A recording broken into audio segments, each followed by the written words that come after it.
On your Wednesday episode of Locked On Raptors, dear pal James Herbert from CBS Sports is here to talk about the high, low, and medium outcomes for your Toronto Raptors. Do they have a chance of being like pretty good in a not so good East? We'll get into that and more coming up on today's show. Thanks for hanging.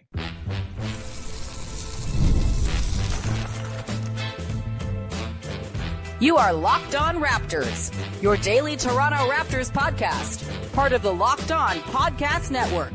Your team every day. Hey, what's going on? And welcome to another episode of Locked On Raptors, part of the Locked On Podcast Network, your team every day. It is Wednesday, August the 20th, and I am your host, Sean Woodley. I've been covering the Toronto Raptors now for 11 seasons on various platforms. You can find all my work over on Blue Sky. You can find the show on Instagram. You can join us in the Locked On Raptors Discord server. Join our listener family. Yes, we quarrel sometimes, but it's all in good fun. For the most part, the couple of you who really drive me nuts, you know who you are. Link in the description of the podcast. It's free to join. We'd love to see you over there in the Discord. Today's episode, that is brought to you by Monarch Money. Take control of your finances with Monarch Money. Use code LOCKEDINNBA at monarchmoney.com for 50% off your first year. Here today to talk about the ceiling, the floor, and the most likely median outcome for your Toronto Raptors in 2025-26 is our dear pal James Herbert from CBS Sports, longtime friend of the show. James, thrilled to have you back. Sorry the Liberty are so hurt as you wear your beautiful Liberty hoodie. Love the colors of the New York Liberty. Can't wait for the hated rivalry between the Toronto Tempo and the New York Liberty. Would Toronto Temple have been a better name? Who's to say? But James, how are you, buddy? Good to see you. Good to see you too. Yeah, I mean, I guess Garrett Temple could be involved somehow.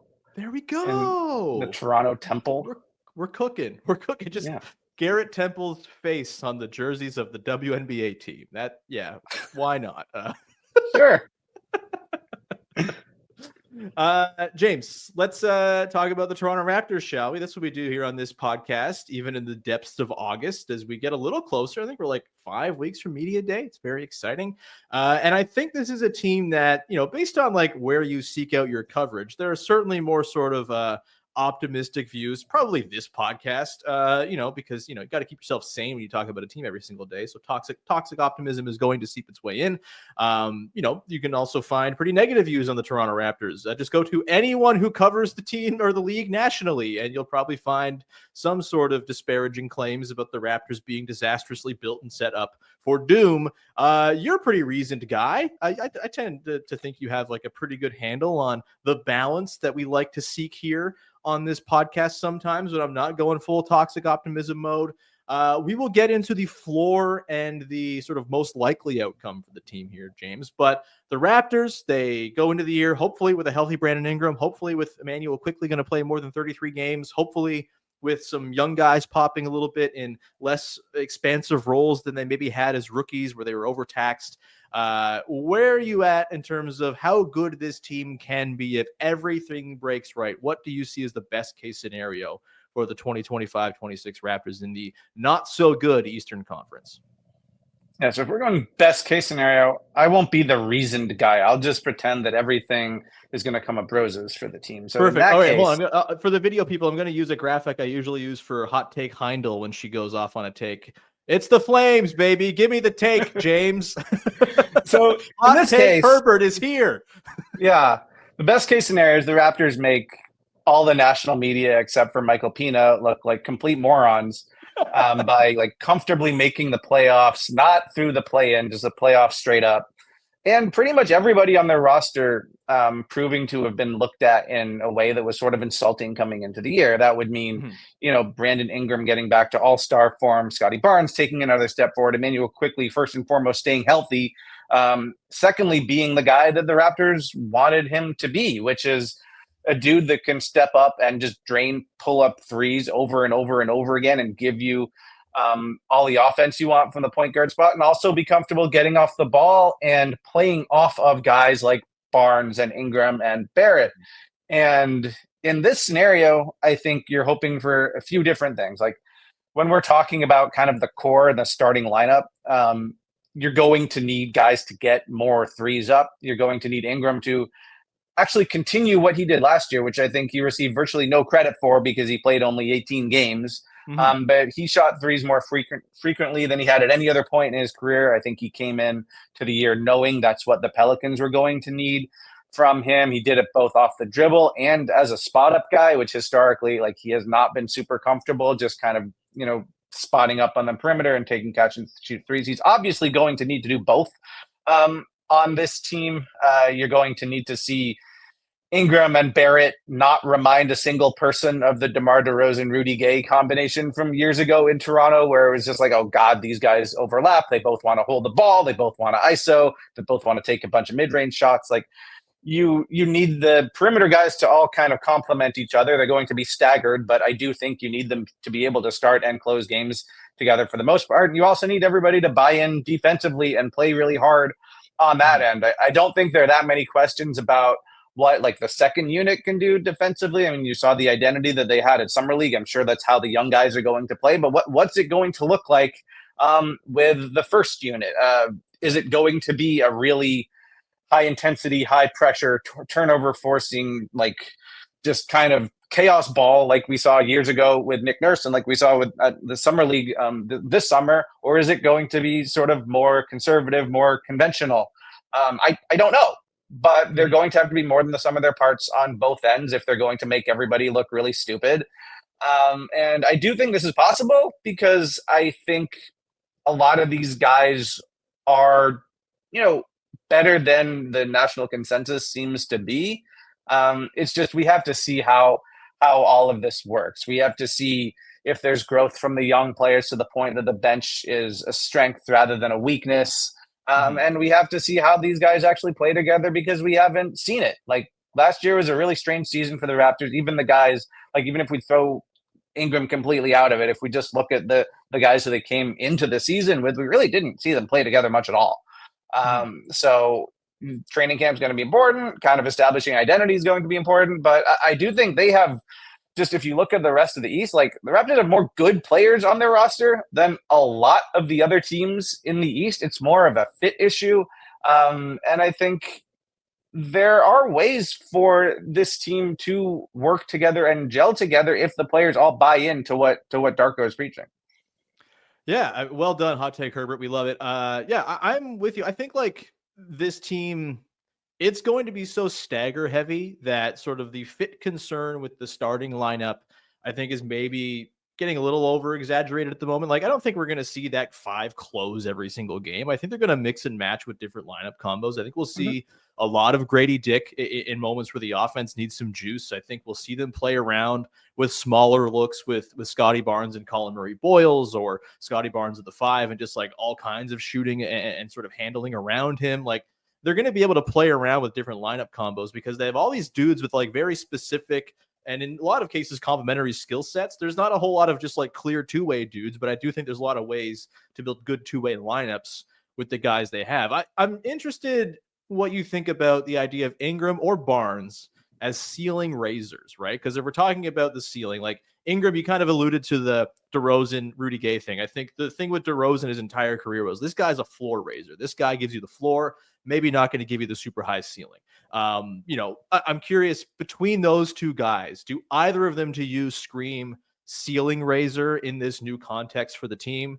Is it maybe a thing where Scottie, with like the defensive chops he brings to the table, which again, I think his defensive leap last year got very slept on because no one cared about the Raptors, but he was unbelievably good on that end of the floor.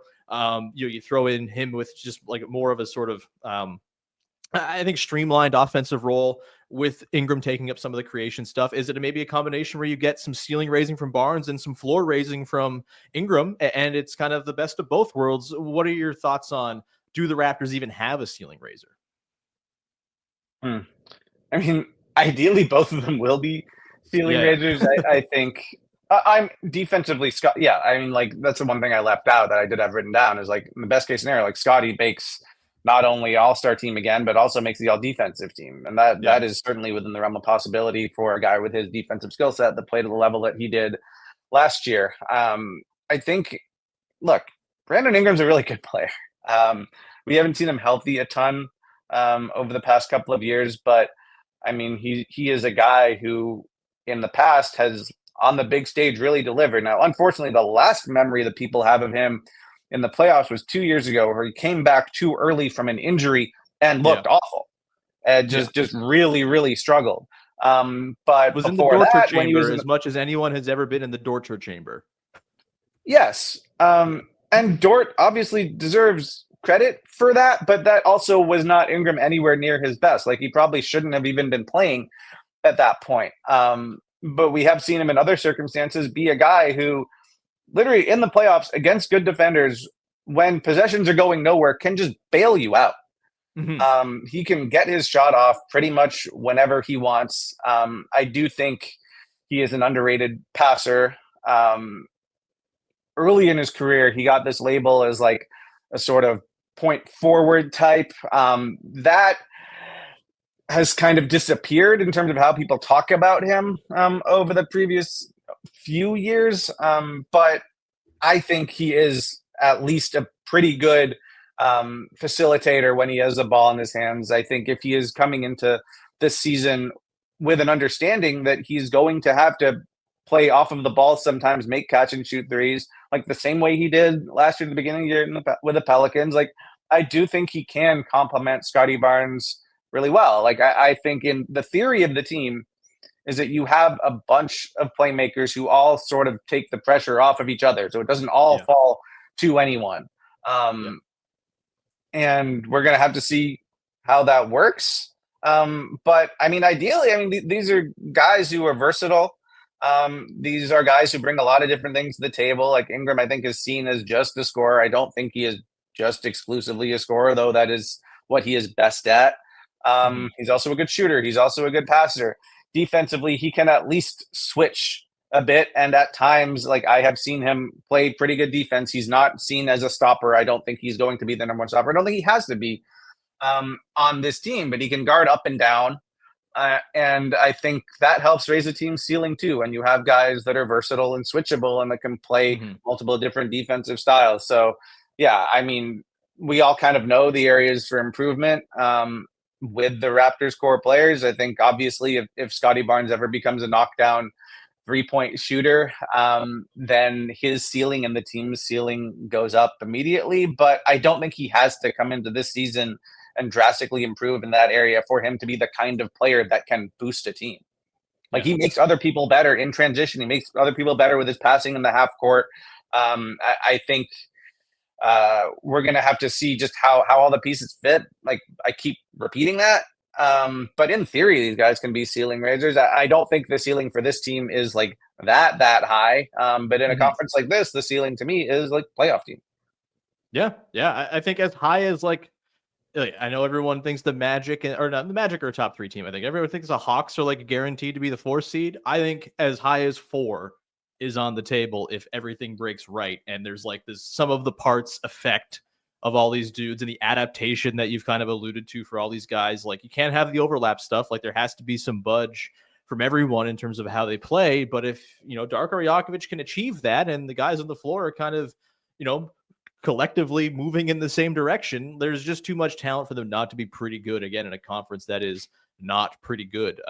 We'll come back on the I think if the season is successful, then people will talk about the Raptors roster the way they talk about the Hawks now. Like people say they have a nice mix of veterans and young players. They don't say, oh, this doesn't fit, this doesn't work. And I think the Raptors, like that is what people will say if this thing ends up clicking. Totally. We'll come back on the other side, talk about what happens if it doesn't click and the bottom falls out. How bad could this team be? Are they like fully out of the playoff picture? Is the rest of the East too bad for them to fall below 10? We'll get into that coming up as we talk about the floor for the Raptors in just one sec. Today's show is brought to you by our friends over at Monarch Money. Most people can't name all their financial accounts or even what they're worth, whether it's a 401k, properties, investments. And when you don't have the full picture, you can end up leaving money on the table. That's why there is Monarch Money. It's an all-in-one personal finance tool that brings your entire financial life together in one clean, easy-to-use interface on your laptop or your phone. Monarch Money does the heavy lifting for you. You can link all your accounts in minutes, so see clear data visuals, get smart categorization of your spending, and finally feel in control of your money without ever touching a spreadsheet. I hate dealing with spreadsheets. I don't want to do that. I also am bad at admin. I don't like, having to keep track of where my money and stuff is. But guess what? I've got accounts. My wife has accounts. I have like work accounts, and we have a mortgage together. We got to save for school now for our child. I hear that's very expensive these days. It's much better to have it all in one spot. And Monarch Money can be that all-in-one command center for all of your accounts. So you know exactly where your money is at all times just by going to one page. Don't let financial opportunities slip through the cracks. Use the code LOCKEDNBA at monarchmoney.com in your browser for half off your first year. That's 50% off your first year at monarchmoney.com with the code LOCKEDONNBA. Back at it here with James Herbert of CBS Sports, who's looking fuzzy for some reason on the video, but that's fine. I'm sure it will iron itself out because the internet has a way of doing that. And he just gave me a really funny screen cap for when I post the show on YouTube. James. No. There you go.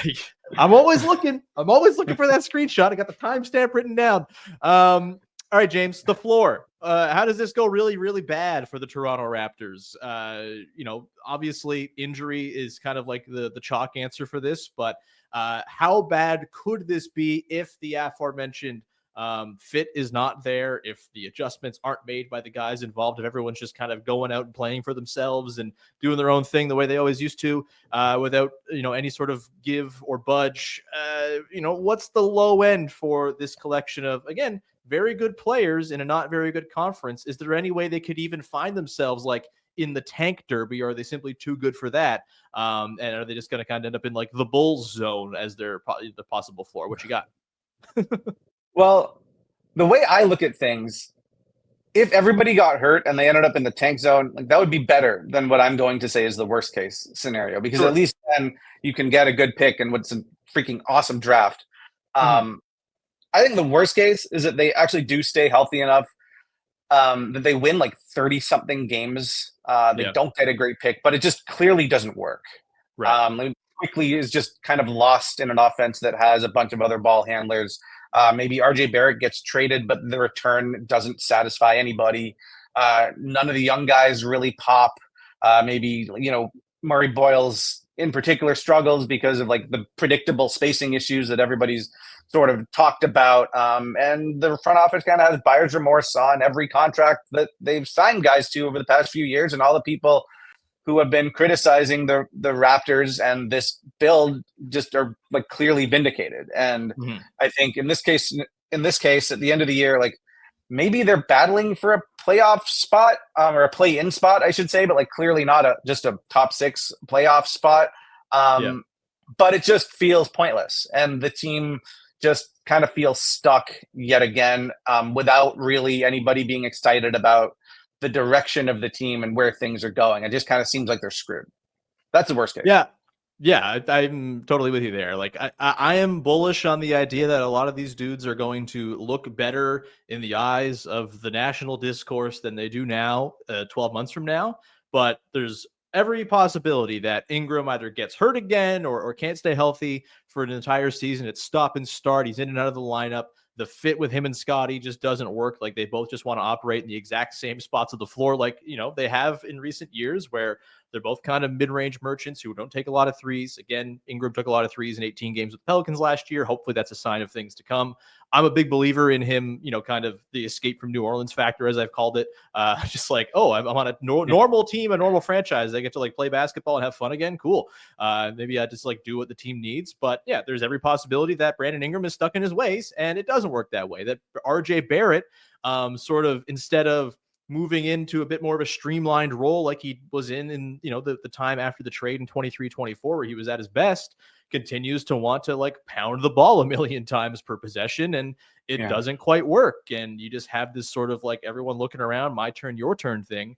This could go poorly. This could be a bit of a disaster. But again, to your point, I think the players are too good for them to actually even fall into that bottom 5. I think the bottom 5 feels pretty ironclad to me. Like, I think Boston is like telegraphing that they want to win 23 games. I think the Hornets, I'll believe the Hornets aren't the Hornets when I see it. The Nets, the Wizards, there's another team I'm forgetting. I think the Bulls are quite bad. Like, it's going to be tough to break into that. Pacers are probably going to be bad.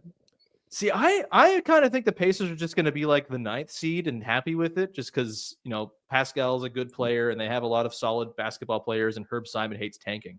But you know, They do hate like tanking over there. They're not starting Chris Boucher and Luka Garza. It's like the Celtics probably will be doing. So I give them a little bit of an edge over Boston there. But yeah, like it's going to be tough to break into that bottom five. And you're right. Like if they are just like a 35 win team, no one covers themselves in glory. What looks like a bit of a loaded cap sheet right now looks like an abject disaster in a year from now. And Quickley's deal looks even harder to ever move. And Barrett's going into the last year of his deal, and you're probably not getting much value back for him. And Ingram's going into the last year of his deal, conceivably, with the option. And that looks like a mess. You still have 4 years of Scottie Barnes. Like it could look like a real clogged up tube of contracts, for lack of a less graphic description, a year from now, if things don't look super good on the floor.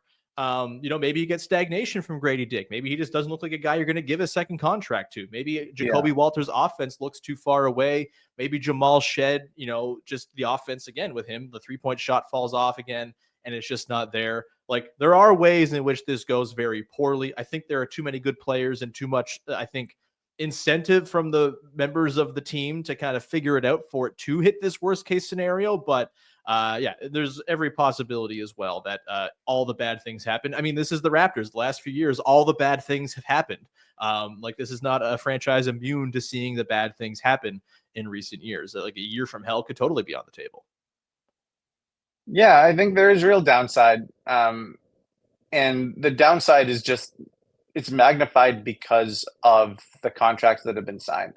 Mm-hmm. And that's the whole thing. Like, I think it is understandable that a lot of people are down on the build because you don't often see a team that is this expensive, that has the last thing that we saw was them being really bad.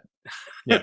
And 2 of their players like not really playing last year, which always I think, clouds the view. And I mean, there's a lot of context with why they were really bad. I mean, at the end of the year, they were actively like not putting lineups on the court that they thought could win because they were chasing lottery balls like a lot of other teams were. Mm-hmm. And I think the injury issues just started basically as soon as the season started. And they weren't a team that had a ton of room for error in that respect. I mean, it is hard to overstate the importance of Quickley being on the floor and Quickley just making shots and getting threes up, because this offense, like who else is taking pull-up threes? Like maybe now Brandon Ingram will. I think he'll have to a little bit for sure. Yeah, I think he will. But last year's roster, like who else was doing that? There were not a lot of people who are able to just A, space the floor for their teammates, and B, like put pressure on the defense and like create advantages that way. So I think they were just playing a lot of lineups that didn't really have a great chance. They also just didn't have a chance when they did have lineups that could have maybe worked.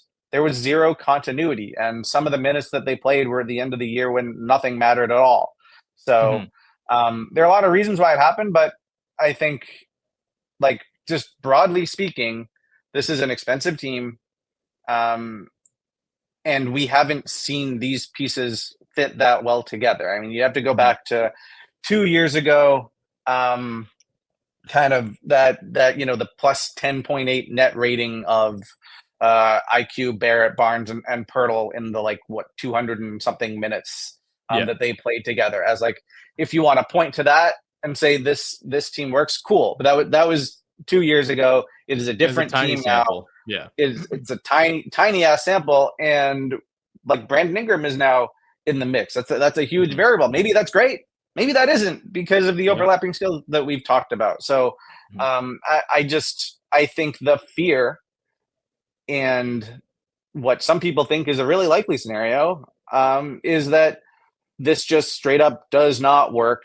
And they're going to be in this really difficult scenario where they're going to have to change the core, but every part of the core will have like his value diminished because of the way that the team is playing. So it could put the Raptors in a weird spot that is like sort of similar to where they were just before they moved into this era, where they had a whole bunch of good players, but the team was not winning. Yeah. It's just a different set of players, maybe a worse set of players than they had then. I know you like a long and nuanced answer. I want a number from you here, James. You run this season 100 times. How many times does this worst case outcome take place out of 100? I don't like 25, 30. Like I 25, 30 seems I right. don't Yeah. think you can dismiss this. Yeah. Yeah, that's fair. We'll come back into the side and end on a slightly more positive note, although maybe not if you don't like being the 6th or 7th seed. We'll talk about the median outcome for this Toronto Raptors team and also pose a question to James that I've posed to a lot of recent guests. Where are they going to be better, offense or defense? We'll do that coming up in just 1 sec to close out the show.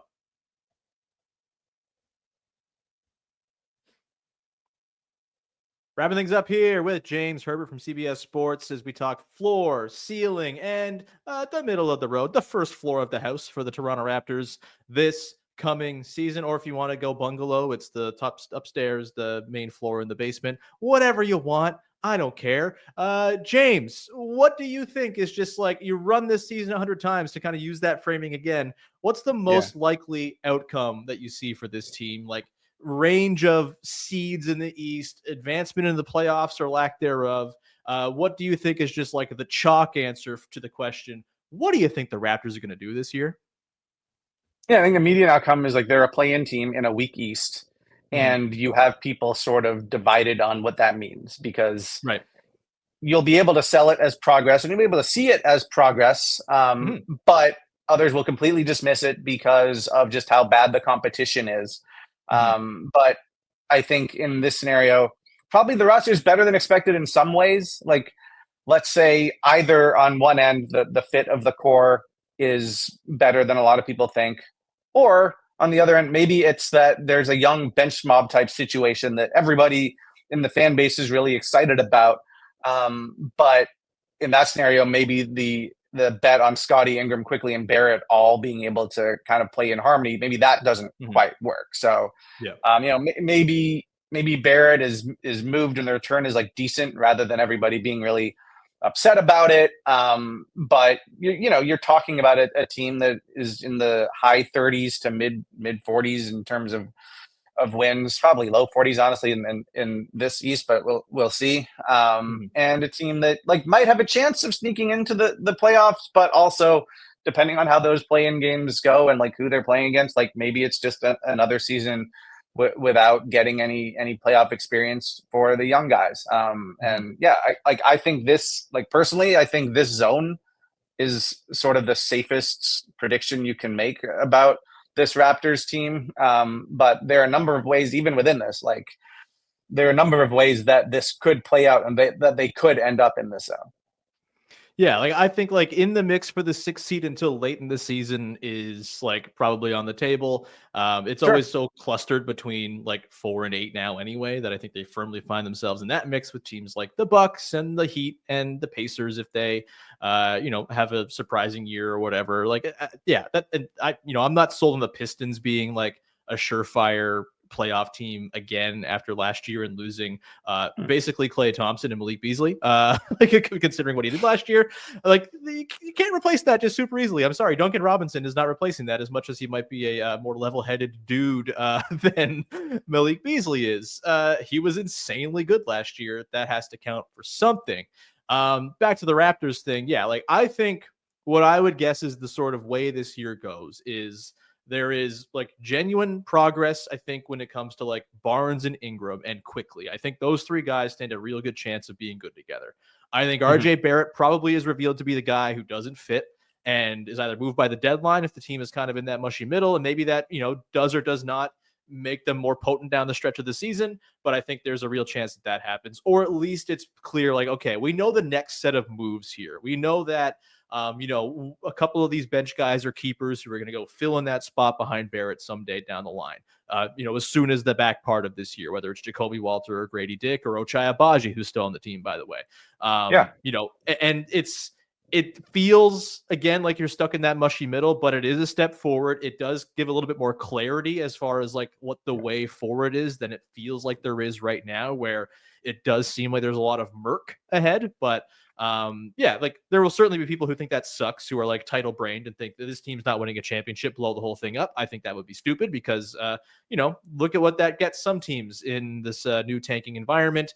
I know you're a little Sam Presti freak, so we won't need to go down that road. Who isn't a Sam Presti freak at this point? Yeah, he still should have traded for Cam Johnson at the deadline. I have an agenda and I'm not leaving it, okay?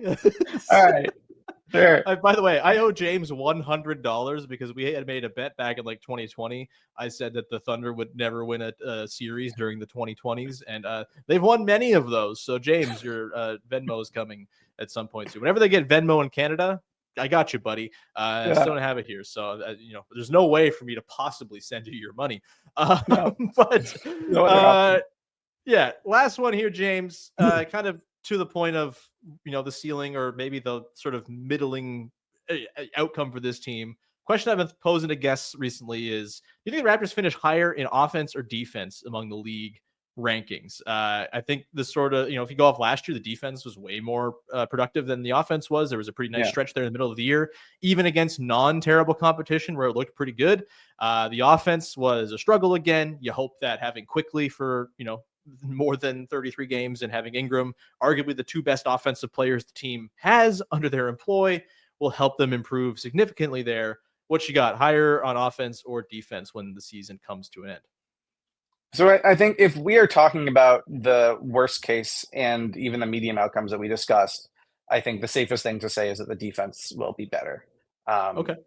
If we are talking about the ceiling, if I'm going to make an optimistic prediction here, I'd say the offense will be better because this thing is just going to work, and they have a ton of firepower now, and they'll be able to produce enough lineups that collectively have the spacing that is necessary, have multiple guys who can make plays and create advantages and at least get the chain moving. And then for everybody else, Immanuel Quickley attacking a bent defense, Scottie Barnes attacking a bent defense, Brandon Ingram attacking a bent defense, or just spotting up to shoot. These are great options that you have, and you'll be able to have an offensive system that is healthy this way, and that everybody's just going to buy into what Darko is going to preach, which from day one has been about making quick decisions and moving the ball. And just layering advantage on top of advantage on top of advantage until something good comes. I've been watching a lot of baking show lately. Just like a nice opera cake of offense, just clean, effective layers all the way down. Carry on. I mean, ideally, every time you create a new, every time you move the ball one more time, the defense does a closeout again. It is a longer closeout than the one that came before it, and then the offense just flows easily, and eventually you end up with an open 3-year layup. That is sort of the idea. That is not a radical thought or anything, but that's what they're trying to do. And I think if I'm going to be optimistic, then I'll say the offense will be better, and this thing is going to work. If you want the most likely outcome, I have to say the defense will be better. I think they have the pieces, particularly in terms of what the second unit is going to look like. I think they have a lot of defensive versatility. They have a ton of lineups that they can throw out there. I think CMB from day one is going to be an awesome NBA defender. I love that guy. We haven't really talked about him much on this show, but I really love that pick for the Raptors. I think he's going to be a really good player. And I don't think it's necessarily a project type situation on the defensive end. Now he has to play well enough offensively that he's even on the floor. So we'll see. But I think defensively, I have fewer questions about the Raptors at this point. And it's just less of a substantial improvement that it's needed, right? They were a pretty good defense last year when they were middle of the road. They were good over the second half of the year. Offense was bottom 5. So you got to go bottom 5 to something that's not bottom 5 in order to jump that. And that's not an easy thing to do. Although again, much easier when you have Brandon Ingram and Immanuel Quickley playing for your basketball team for more than a combined 33 games out of 164. We are going to leave it there. James, thanks so much, buddy. I promise I'll get you your money at some point. Thank you for coming on the show. Anything you want to promote for the good people out there? No, I just want to note that me smiling with my thumbs up, this was just as good of a thumbnail as the sad face that I did earlier. Here, let's do it at the same time, just so I know the timestamp. Perfect. Great. Awesome. Just doing production work on the fly. We'll see Hell yeah. if I actually use it. The original one might have been too grainy to actually use, so you might have dodged a bullet there. But yeah, sorry. Anything any written stuff recently that people should check out, or are you just taking the summer easy? I've been on vacation. I'm just getting back into the swing of things now, so Right on. I don't have anything super pressing to promote. I think I'll have like a Eurobasket preview at some point coming up, but yeah. That's fun. Cool. Yeah. Everyone always follow James. It's James Herbert at bsky.social on the new app. I don't know if you're still on Twitter at all, but outside the NBA over there. And yeah, we will talk to you guys soon. We'll be back again on Thursday as we're going to bring back an old favorite of the podcast for the sickos who've been around for a long time. I think with Katie Heindel, we got to work out the schedule. It might be tomorrow, it might be Friday, but we're going to do Summer Vacation Watch, Toronto Raptors edition. It's been a while since we did it. And boy, oh boy, do we miss having some fun on this podcast. We will do that. With not that today wasn't fun, but just like fun talking about things that aren't the Toronto Raptors being a 43-win team or whatever. I misspoke there. You're the most fun, James, and we love you. Thanks, everyone. Talk to you soon. Bye. Bye.